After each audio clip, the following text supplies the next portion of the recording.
नमस्कार दोस्तों। तो क्या हो अगर मैं आपको बोलूं कि किसी भी कॉन्सेप्ट को आप एक बार पढ़ो और वह आपके लिए हमेशा के लिए आपको याद रह जाए या फिर लॉन्ग टर्म के लिए आपको याद रहे। यानी किसी भी कॉन्सेप्ट को एक बार पढ़ा और वो आपके लिए याद हो जाए। क्या यह साइंटिफिकली पॉसिबल है? Answer is yes.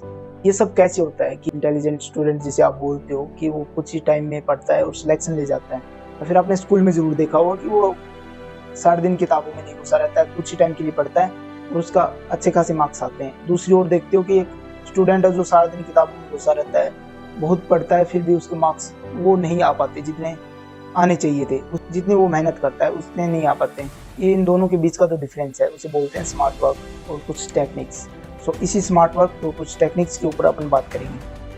अपन देखते हैं दोस्तों कि अपने जब एग्जाम हॉल में बैठे होते हैं तो अपने को कोई क्वेश्चन देखते हैं और वो अपने को 2 या 3 महीने तक भी याद रहते हैं। हालांकि अपन उस क्वेश्चन को सिर्फ एक बार या 2 बार पढ़े होते हैं, उसी टाइम कैसे याद रहता है अपने को, इसी चीज़ के ऊपर बात करेंगे। देखो होता क्या है कि आपके बॉडी में जो एड्रेनलिन हार्मोन जो जारी होता है, उस हार्मोन की वजह से होता क्या है कि आपका जो ब्लड फ्लो इंक्रीज हो जाता है, जो मेमोरी शार्प रहती है आपकी, और न्यूरोट्रांसमीटर जो होते हैं जो एक्टिव हो जाते हैं बहुत अच्छे से, और आपको वो चीज़ें याद रहती है लंबे समय के लिए। आपको इस टेक्निक को कैसे ग्रैब करना है ताकि आप लाइब्रेरी में बैठे हो तो भी आपको ये चीज़ें लॉन्ग टाइम के लिए याद रहें। सबसे पहले जब भी आप पढ़ने बैठे हो तो आपको यह माइंड में जरूर होना चाहिए कि आप इस चीज़ को क्यों पढ़ रहे हो, या फिर ये चीज़ हुई कहाँ पे थी, या फिर ये कब हुई थी। इससे क्या होगा कि आपके दिमाग में प्रेशर आएगा या फिर आप सोचने को मजबूर हो जाओगे, हाँ यार किस लिए पढ़ रहे हैं। आपको इस तरह से नहीं कि हाँ यार मैंने एक बार क्लास ली, नोट्स बनाए और उसको रिवाइज करे, हाँ ठीक है। इससे आप रिवाइज तो कर लोगे, पर ये नहीं हुआ कि यार 100% कॉन्फिडेंस नहीं आ पाएगा कि हाँ यार मेरे को कंफर्म याद है और मैं इसे कर भी दूंगा। आप चीज़ों को अगर अपने दिमाग पर प्रेशर डालो कि हाँ यार कब हुआ कैसे हुआ, आप सोचने को मजबूर होगे और उसी की वजह से आपके अंदर एड्रेनलिन हार्मोन रिलीज होगा और फिर आप चीज़ों को लॉन्ग टर्म के लिए याद रख पाओगे। दूसरी चीज़ें आती हैं मेमोरी वॉक।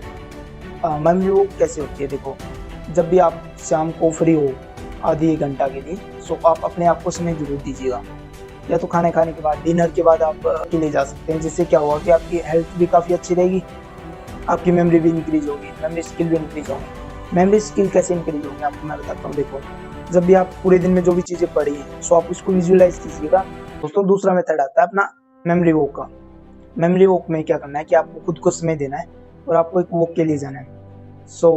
आराम से रिलैक्स होके आपका माइंड उस टाइम ये सोच के कि आपने क्या पढ़ा था दिन में और क्या क्या आपने चीज़ें याद की थी, उसको आपको विजुअलाइज करना है, जिससे कि आप खुद को समय दे सके और जो आपके अंदर जो कमियां थी उसको आप दूर कर सकें।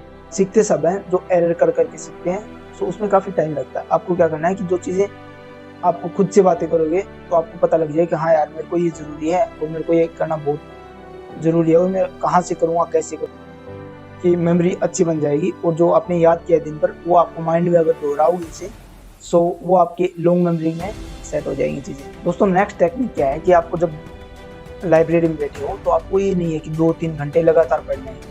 आपको क्या करना है 30 मिनट या मैक्सिमम 45 मिनट। 30 मिनट बहुत होते हैं। स्टार्टिंग में आपको क्या करना है 20 मिनट या 30 मिनट पढ़ना है, फिर आपको 5 मिनट का ब्रेक लेना है। उस 5 मिनट के ब्रेक में क्या करना, ये नहीं करना कि फ़ोन उठाया और रील्स देख लेता हूँ यार, आपको पता नहीं चलेगा 2 मिनट से कब 20 मिनट निकल जाएंगे आपकी रील्स के अंदर।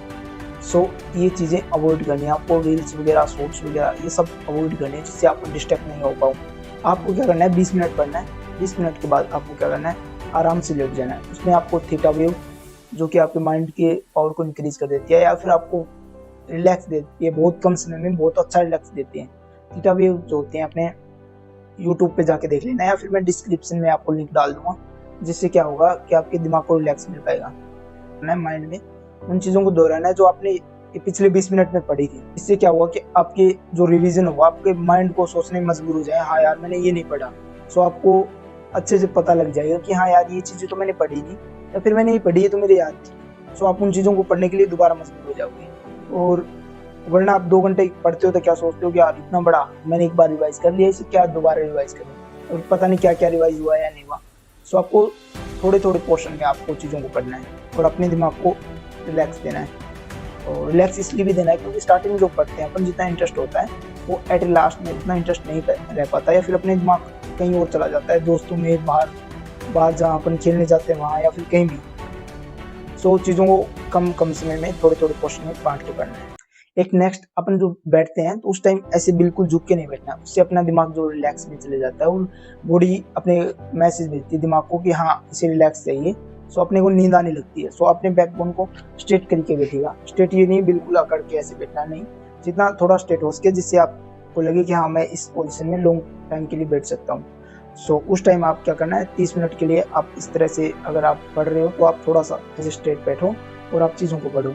उससे आपके दिमाग में एक्टिव रहेंगी सेल्स और चीज़ें अच्छी तरह से याद रहेंगी। नेक्स्ट बात कर लेते हैं अपन मेमोरी फूड के ऊपर। मेमोरी फूड में आपने सुना होगा कि बादाम खाने से बहुत अच्छी मेमोरी होती है या फिर नट्स खाने से अच्छी मेमोरी रहती है। सो यह साइंटिफिकली प्रूव है कि हाँ ये मेमोरी के लिए बहुत अच्छे होते हैं। तो क्या है कि जो नट्स होते हैं ना, वो नट्स विटामिन ई से रिच होते हैं, अपने ब्लड फ्लो वो इंक्रीज होता है और जो अपने दिमाग में न्यूरो ट्रांसमीटर होते हैं वो भी एक्टिवेट हो जाते हैं। इसके अलावा जो एंटीऑक्सीडेंट होते हैं उनको भी किल करने का ही काम करता है, जिससे कि ब्लड फ्लो इंक्रीज होगा और अपना मेमोरी शार्प हो जाएगा। एग्जाम में बैठने से पहले डार्क चॉकलेट खा लेना, जिससे क्या होगा कि आपके जो हार्मोन है वो बैलेंस रह सके। एग्जाम में बैठे तो आपको कई बार आपने देखा होगा कि बाहर तो आपको याद थी या फिर आप जब एग्जाम में बैठते हो वो चीज़ें भूल जाते हो। सो वो चीज़ें स्किप नहीं होंगी और आपका जो माइंड के सेल्स है वो एक्टिवेट हो जाएंगे। सो आप एग्जाम में बैठने से पहले डार्क चॉकलेट जरूर खाइएगा। दोस्तों नेक्स्ट टेक्निक है वो अपन बात करेंगे कि आपको पढ़ना किस तरीके से। जैसे आप कोई भी कॉन्सेप्ट पढ़ रहे हो, आपको यह तो सोचना है कि कब और कैसे कहाँ क्यों हुआ। सो इसके अलावा आपको वो चीज़ें पढ़नी है और साथ में उसके शॉर्ट नोट्स बनाने हैं। शॉर्ट नोट्स जैसे आप पढ़ रहे हो कि बाबर के बारे में पढ़ रहे हो, सो उससे बी लिख दो, ओनली 26 लिख दो, फिर P1 लिख दो। इस तरह से आपको छोटे छोटे शॉर्ट नोट्स बनाने हैं जिससे कि आपको रिवाइज करो उसी टाइम। जैसे ही आपने पढ़ दिया आधे घंटे के बाद, सो आप उसे रिवाइज करो, हाँ ये हुआ ये हुआ ये हुआ। सो उसको याद, जैसे ही आपको उसने रिवाइज किया उसको क्लोज करके रख दो और माइंड में उसे सोचो कि हाँ ये हुआ था ये हुआ था। इससे आपको चीज़ें रियल में बहुत जल्दी याद होंगी। अगर आप अपना पेन चला देना, सो उससे आपका माइंड एक्टिवेट रहता है और सोचने के लिए मजबूर रहता है। इसलिए आपको एक रफ नोटबुक और एक पेन जरूर रखना है, जिससे आपका माइंड इधर उधर ना भटके। तो ये मैंने बता दिया कि थोड़े थोड़े समय के लिए पढ़ना है, ये नहीं है कि 3-3 घंटा लगातार पढ़ रहे हो, आप बीच में ब्रेक नहीं ले रहे हो। दोस्तों लास्ट मेथड जो मैं आपको बता रहा हूँ वो मेथड है कि आपको किस तरह से चीज़ों को पढ़ना है या फिर उस चीज़ों को आपको याद रहे। कई चीज़ें होती हैं जो अपने को याद करनी ही पड़ती हैं। सो उन चीज़ों को जो आपको याद करनी है, सो उन चीज़ों को लिंक करके याद कीजिएगा। लिंक करके कैसे? जैसे 1960 को अपन 60 से अपन 60 को बना लेते हैं। जैसे आपको 1990 से नभ बना लिया स्काई जैसे। सो स्काई को वो चीज़ है उनको रिलेट कर लीजिएगा आप इसमें। सो आपको याद रह जाएगी हाँ यार ये चीज़ें तो मैंने नब से याद की थी और हाँ यार ये 1990 में हुई। आप डेट चेक करोगे 1990। और जैसे 1960 में कोई चीज़ें हुई तो आपको आसपास में आपके कोई सेट होगा, उस सेट से आप चीज़ें रिलेट करो कि हाँ यार ये तो सेट में की थी, सेट से 60 याद आ गया। सो इस तरह आप उस चीज़ों को लिंक करके याद करना है। सो आपको ये थोड़ा फनी लग सकता है, फिर थोड़ा सा अजीब सा लग सकता है, पर ये वाकई में काफ़ी अच्छा काम करेगा। आप एक बार इसको प्रैक्टिस कीजिएगा। दोस्तों मैं गारंटी लेता हूँ जो टिप्स मैंने बताई हैं, अगर इनको आप अच्छे से 10 या 15 दिन के लिए फॉलो करते हो तो आपको चीज़ें बहुत अच्छे से याद होगी और आपकी जो मेमोरी में याद रखने की क्षमता है वो इम्प्रूव हो जाएगी। दोस्तों आपको कोई भी क्वेरी करनी है जिससे कि दिल्ली पुलिस का फिजिकल या medical, long jump, high jump या फिर इसके अलावा कॉन्सेप्ट के अलावा, सो आप मेरे से पर्सनली मैसेज कर सकते हैं। वो इंस्टाग्राम DM में मैंने लिंक दे रखा है। इसके अलावा जो टेलीग्राम के चैनल का लिंक दे रखा है उसे जरूर ज्वाइन कर लीजिएगा। लास्ट के जो 100 दिन बचेंगे वहाँ पर अपन स्ट्रेटेजीज बनाएंगे कि हाँ किस तरह से अपन को पढ़ना है और इन 100 दिनों में पूरे सिलेबस को कैसे कवर करना है जिससे कि अपना सिलेक्शन हो जाए। जिस भाई का AW या मिनिस्ट्रियल में तैयारी कर रहे हैं वो एक बार मेरे को पर्सनल मैसेज जरूर करें। मेरे को सब्सक्राइब करना ना भूलिएगा और बेल आइकन को जरूर प्रेस कर लीजिएगा। थैंक्स।